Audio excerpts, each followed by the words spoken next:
We sure do, because joining us is Katie Walsh from the Fashion Outlets of Chicago, and she's brought along 4 models. We're going to get to them in just a minute with some of these back-to-school trends. Yeah, and I love it. You were saying the 90s are back? They Do tell. are. So the 90s trends have all come back to...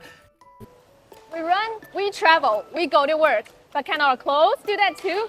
Yes, they can, right here in this smart factory in Xiamen.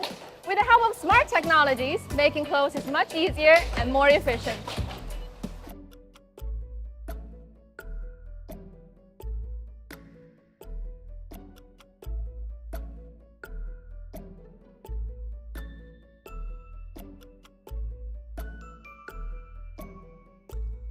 Because ASOS has offered to financially support any child workers so they can return to school.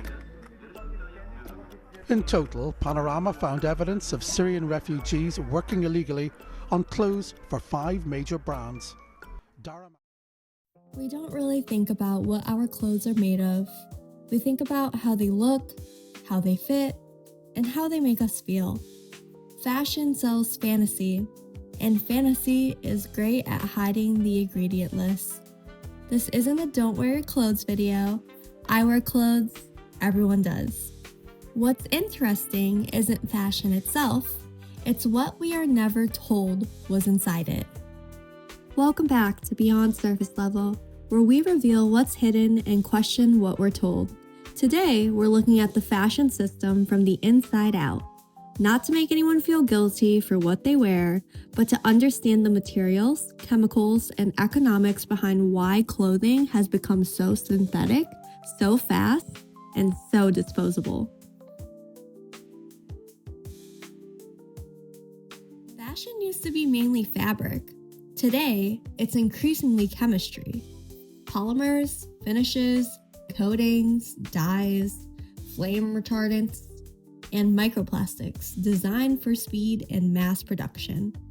Synthetic fibers replace natural ones because they stretch, they shine, they resist wrinkles, and they're cheap.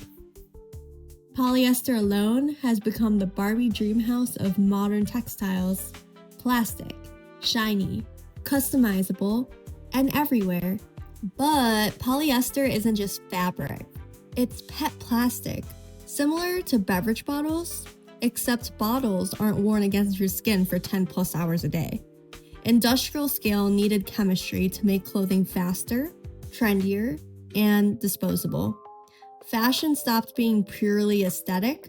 It became chemical engineering disguised as lifestyle.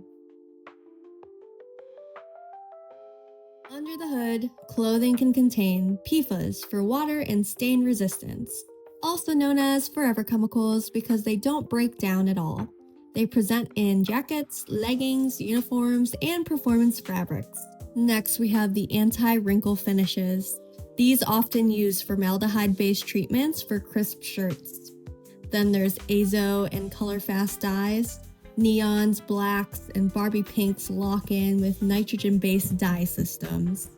Then we have the flame retardants, most common in workwear, children clothing, pajamas, and uniforms. And there's also plastics. Polyester, nylon, acrylic, synthetic that shed microplastics constantly. Clothing doesn't come with a full ingredient label the way food or cosmetics kinda do, and yet it's just as engineered, sometimes even more.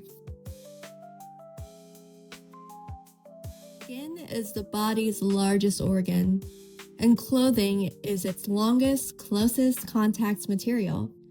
Dermatology recognizes textile dermatitis, allergic reactions, and dye sensitivities, but fashion isn't regulated as health, so it slips between industries.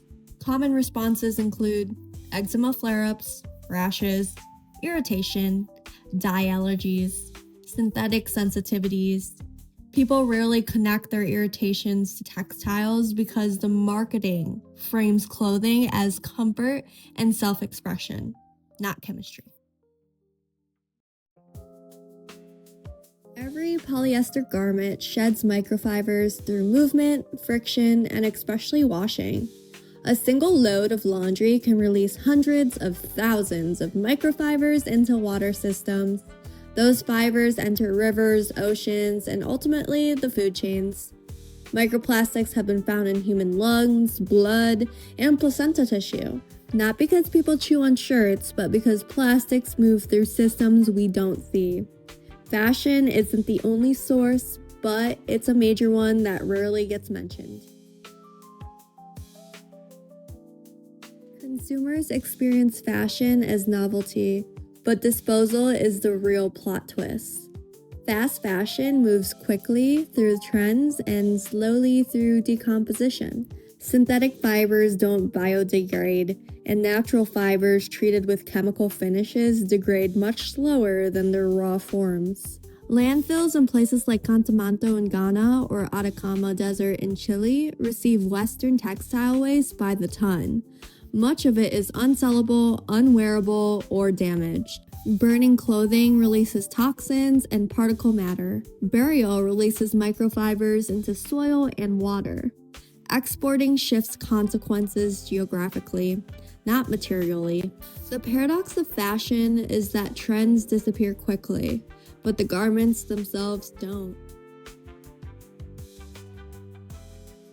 Understanding fashion toxicity isn't about blaming individual shoppers, it's about understanding the economics. Fast fashion depends on 3 pillars. 1. Synthetic fibers, which are cheaper, faster, chemically controllable.